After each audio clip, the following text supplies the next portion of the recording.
Hi, welcome to Friday Focus Mental Health Matters. I am Jane Smith. And I'm Danielle Dionne.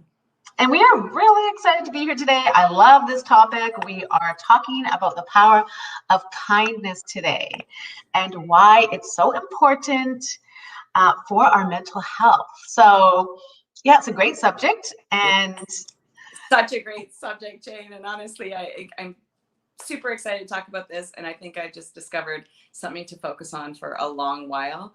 What I learned is that science actually is saying kindness can heal us and it can heal others when it comes to mental health.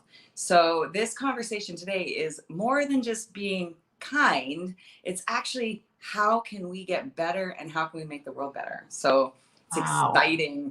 It's exciting. It's like living, I think, living kindness, making kindness your legacy. Just yeah, it actually is a really big subject. It seems simple, but it's not. So goodness, I just want to start by sharing a story that really impacted my life about 10 years ago.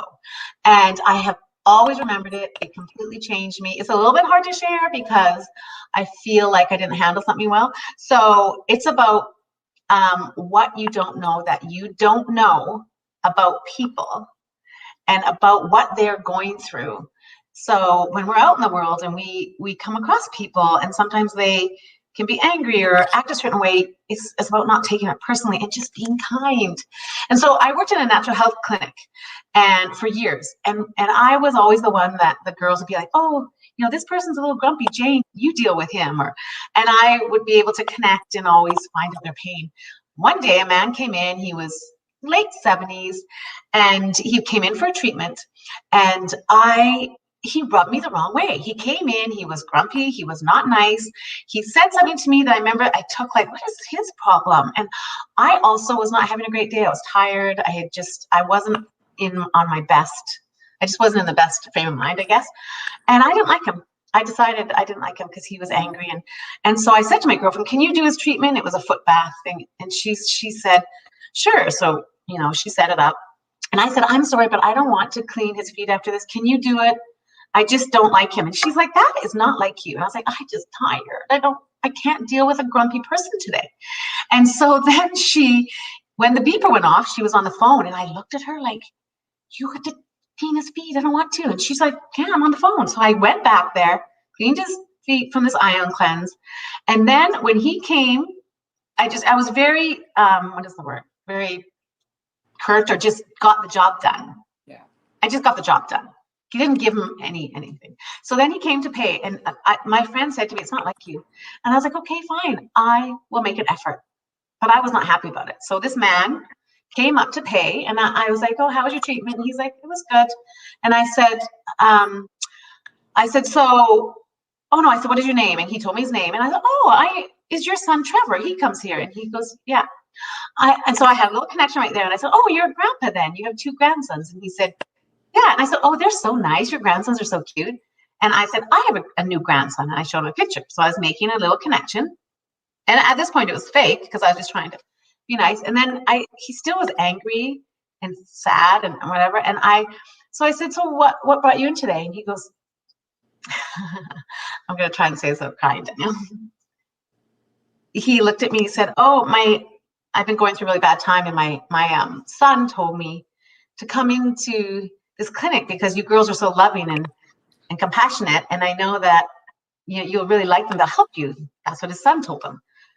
My whole inside got almost cold and I felt like, and so I said, what's going on in your life? Why did your son want you to come in here? And he said, well, my wife of 45 years passed away a couple months ago. She was going through cancer and I nursed her at home and I held her on the last day when she passed away, and I haven't been able to leave the house since, and I'm just broken. And my son said that you girls are just so loving and kind that I should come in here. I felt so bad inside, and I just looked at him like I said, I'm so sorry you're going through that, and I'm really glad you coming in. And I decided from then on, I would never judge someone else and what their pain is, or just because someone's angry. It's not about me. I took it personally. His anger or what he was going through and this pain he was carrying. It had nothing to do with me. I don't even know why I took it personally. And that's why I decided, just be kind, because you don't know what someone is going through, what has happened in the day. It doesn't mean you let people run all over you, but when there's someone like that, it's just, kindness is free. And just so people know, he would come in every week. We developed a friendship. He was a beautiful man. I got close with him, and but I have never forgotten that. And I've always will think, why is that person angry? It's not about me. It's really changed my life. What a beautiful story, Jane. And I'm wondering what it was that brought his son to think those girls are so kind, because you naturally are kind. So it must have been uncomfortable to have that.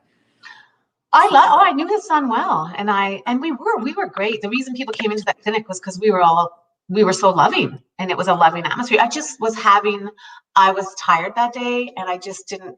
I felt it was hard to make the effort, because when someone comes across as if they're not nice or they're angry, you can take it like, well, I haven't done anything wrong. I'm a nice person. Why are you angry with me? But he was carrying so much pain. Wow. And he was beautiful. You don't know. What you don't know that you don't know. That, I think, is such an important quote to remember when we think about kindness.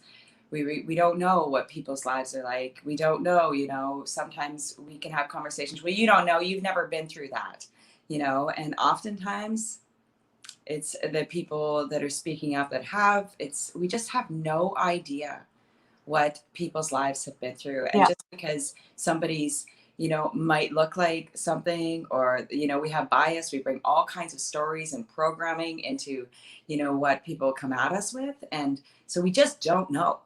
We just don't know. And when we're kind, like you did, your example there, you took the moment to think about it, you reflected, and you uncovered this amazing relationship. And how healing for him to know he could come every week and be surrounded by caring, kind people. And I think it's making an effort, if you see someone hurting, to just make a connection of some sort. That's how it kind of starts. You have some connection, and then they'll open up, and people being vulnerable and saying, this is what my pain is. Like, for him to look at me and tell me that his wife of 45 years and that he nursed her, and he was lost. He didn't know what to do. Isn't it incredible that so often we think, we'll hear out there, well, that person's this, or they did that, so they don't deserve kindness. We almost have this like boundary place. Somebody has to be good to receive kindness. And we have to judge people well enough, good, to be kind to them for some reason. And there's a deserving factor there, and I want to just say that I don't think there's any deserving factor when it comes to kindness, that it is about you, right? Like, you be true to you. If you're a kind person, what happens outside of that is not yours, and be still kind. Yeah. Right? And I think during the pandemic, always we should be kind, but during the pandemic, there's a lot of people with a lot of pain. Yes. And what we don't know about their journey through the pandemic, what they're going through. There's so many issues. And so just to not take it personally, react with love. No, it's not about me, and say, hey, are you okay? And, when you see someone that's hurting. That's it. Exactly. Like, the definition of kindness is the quality of friendliness, generosity, and consideration. So it's a quality. It's an offering. And I think what is fascinating about it too, that you mentioned the pandemic, and we're all in this situation of kind of upheaval and holding space, of like massive, it's like the massive size of holding space right now, just waiting, and pain and grief and loss and illness and death, and all of these dark conversations. And the real thing that I think is fascinating here is the science. So what the science is saying, Jane, is that when you're kind to somebody, and when you receive kindness, magic happens. So literally, science is showing that our body, when we're kind, releases three chemical hormones. Okay, this is going to be interesting, because I want to hear this. So this is what our second thing we're talking about is, what does kindness do for your brain and your mental health? Right. Yeah. So it's so important when we think about mental health, not just our mental health, but let's look at peace in the world, like with the power of kindness here. So if we look at endorphins, serotonins, and oxytocin. So literally when we make a decision to be kind, like your situation, what you did there, that interaction, that beautiful interaction that day, you released in yourself the endorphins, which is like a natural high, the serotonins, which is the mood stabilizer, and the oxytocin, which is our connection, our love. Those hormones, those three hormones, they go from one person to another when you receive it. And then guess what happens? Because you have those in your brain, you're more likely, they actually increase the likelihood for somebody to relax and then be kind again to the next person. So it's literally known fact now that kindness is actually contagious and it doubles. So if we think Wow. about one small act of kindness, what we can do scientifically to help our own mental health, others' mental health, and also world peace. We're at Peace 360, so I might as well add that because that's the reality. And how the power of kindness, what we can do about it. So let's break it down. Sarah, so endorphins. So this one is the natural opioid. So you're saying, Danielle, so what you're saying is when we are kind to someone, we will produce more endorphins? You got it. Okay, and what does that do? So endorphins is the natural opioid. And so it releases natural opioids. So we know opioids. We hear about it every day, right? So it's interesting to think. So what it is that actually it helps our body fight pain and stress. So opioid, I mean, is a prescription. It's used on the street to battle pain, emotional pain and physical pain. And this is our body's natural ability. And endorphin is a natural opioid. And it's fascinating to think about that, right? So when you're kind to somebody, you're actually offering them, here you go, here's an opioid. Here's an offering of relieving your stress and pain. And it also just did that for me. Wow. So what an amazing offering, really. But you know what's interesting now, if I go back to that moment when that man said his pain, and I could actually feel this inner feeling in my brain, and my whole body went almost like I could just feel this, I don't know, different feeling because of I connected with him and felt. You felt the hormones. Like, and I wanted to be kind to him. I was like, oh, I just want to, yeah. Wow. Wow. And I think that's what's so exciting about when we look at kindness, it's not passive. It's not just something that's, oh, they're a kind person. Actually, that kind person is a shaman of today's life. You know, like they're actually doing the work that labs are doing. And it's amazing. So if we think about the next one in serotonin, which I think is something really fascinating. So somebody that's been diagnosed with major depressive disorder, I've been on, I'll disclose, probably 9 different antidepressants in my life. And so I've been knowing about serotonin and the recognizing, you know, you're just locking serotonins, your brain isn't producing enough of those and all of that. So, and it's interesting to think about that serotonin is a natural mood stabilizer. So of course there's labs out there that are looking ways to help people stabilize their mood. And some people definitely need that boost from the lab. Okay, and so serotonin, just for me to be clear, serotonin stabilizes your So basically, yes. So it helps us with feelings of well-being and health. It also talked about it enables our brain cells to communicate with our nervous system. Oh. So that is what the job of serotonin, the hormone, is doing, is it's opening up those pathways of communication for our brain, our thinking self, to communicate with our nervous system and other parts of the brain. So serotonins actually help increase immune system as well. So there's a lot to be talked about, like those with depression are more likely to develop physical illness because their immune system is low. And those that have good, stable serotonins are more likely to live longer. So we know that it's a physical experience, and also it's a physical part. It's a biological function, right? So serotonins in our body are natural, and however, they're difficult to reproduce in the natural world other than through kindness. So they're finding that kindness actually increases our serotonins and offers that to another person. So again, when we're kind to ourselves, we're literally popping ourselves a little antidepressant, we're giving it away to somebody else. We're also helping those around us and ourselves stabilize our increase our immune system, give us a little boost. And so there are 3 main ways to get that from a natural state, from our natural world. Sorry, the fire truck. Um, the three main ways with actually all of these, the two are diet and exercise is found to increase our kindness hormones. So that's important to recognize. Those are, scientific evidence shows our diet and our exercise matter that much in keeping us kind. Okay. And then the other thing with serotonins, which I found was interesting, is we can actually change our thinking and increase our serotonins. So the more kind thoughts we have, the more our body produces serotonin. Okay, do you know what's interesting, Danielle? Because the way our brains are, and it's until you really become aware of how you think, it's easy to hold things in the past that people have done and have angry thoughts and thoughts about you're upset because of this and this. If you can learn to control your thoughts and switch to thoughts of kindness and joy and think, Right. wow, this thought that I'm holding against someone or maybe an unforgiveness, you can actually become aware of it and be like, no, I'm going to think of something kind, and you can feel your mood change.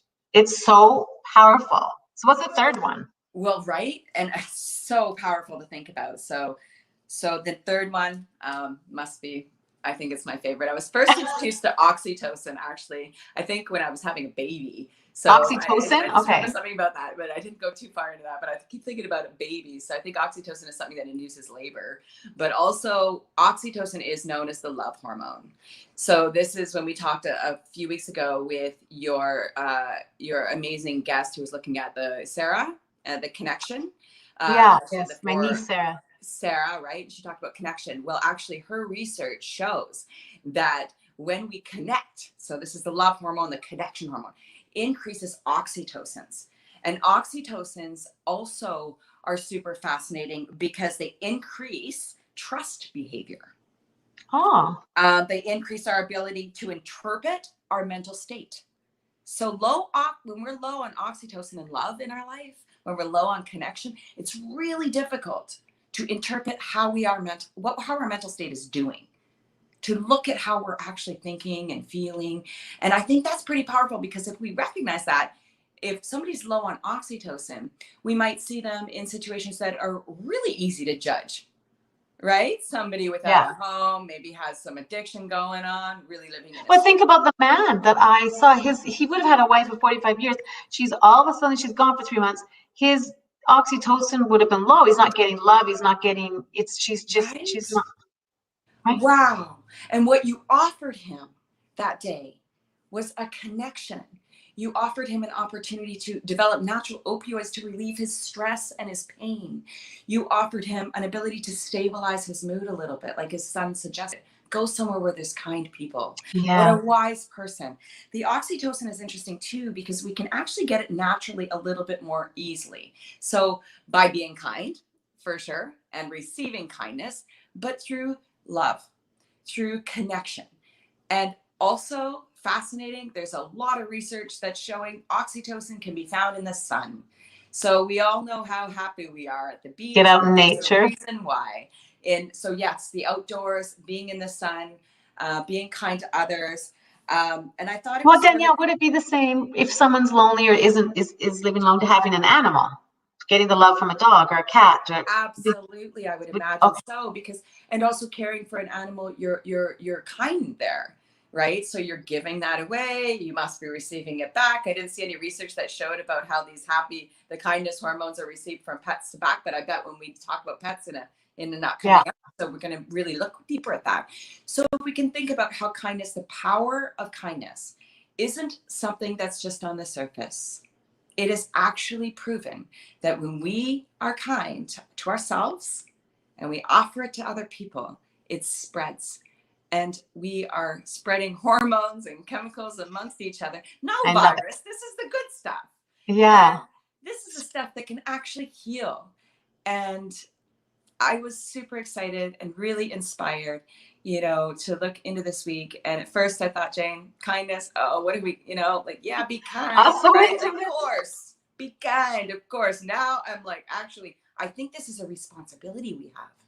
Yeah. And you do have to make an effort, because we're not always in an up mood, or things in our own life can go, we can have a bad day. But when you're out, you just have to be aware and make an effort sometimes. And that day with that man, I had to make an effort to make a connection. And sometimes I think, thank goodness my girlfriend said to me, like, oh, it's not like you. And I thought, and I made the connection, because I don't know what would have happened after.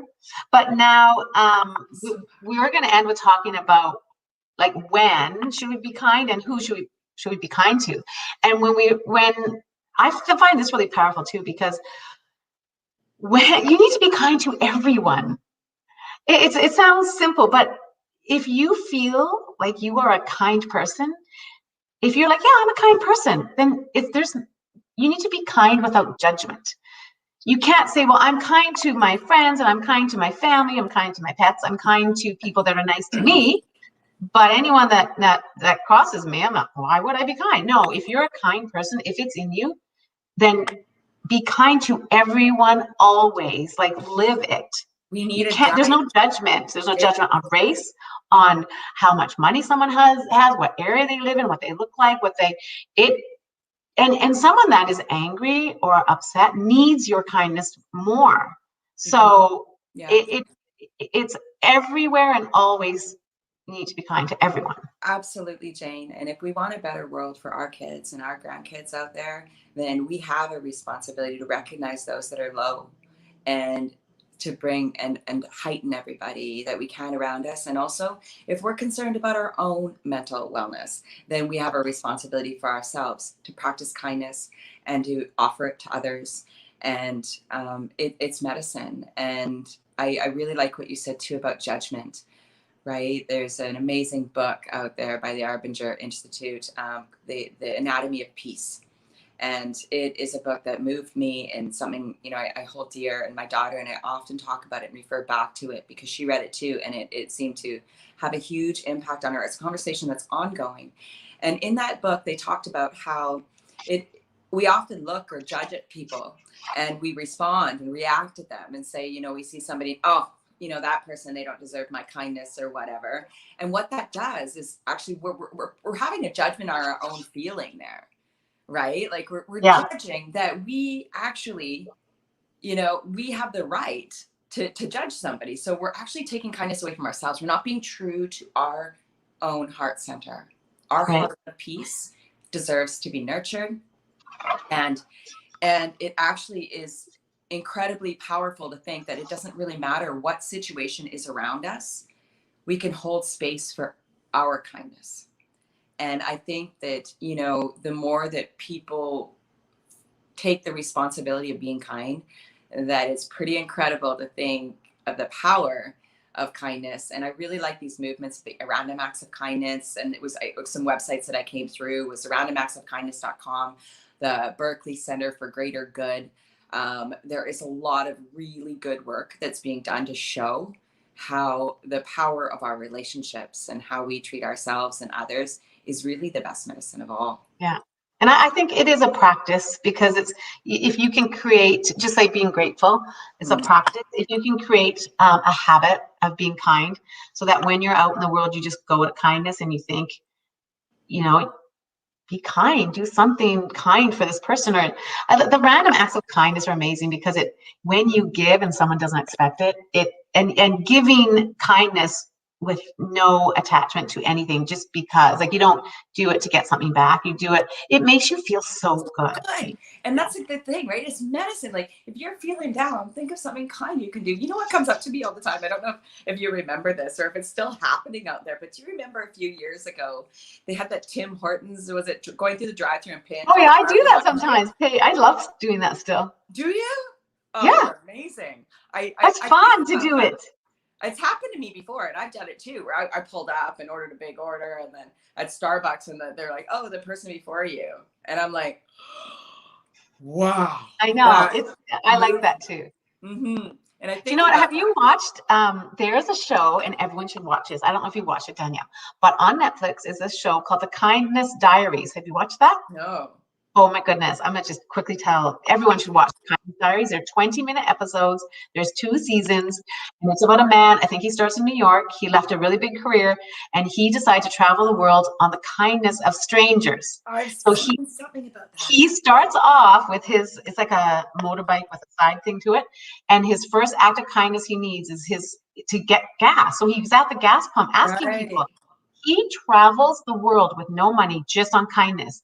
Can you give me food? Can you help me out? I have a place to sleep? And what happens in different countries as he travels around the world, what the kindness, it gives me goosebumps. That show is amazing. He had to ask a lot of people to get kind acts, because some people are like, no, I'm not sure.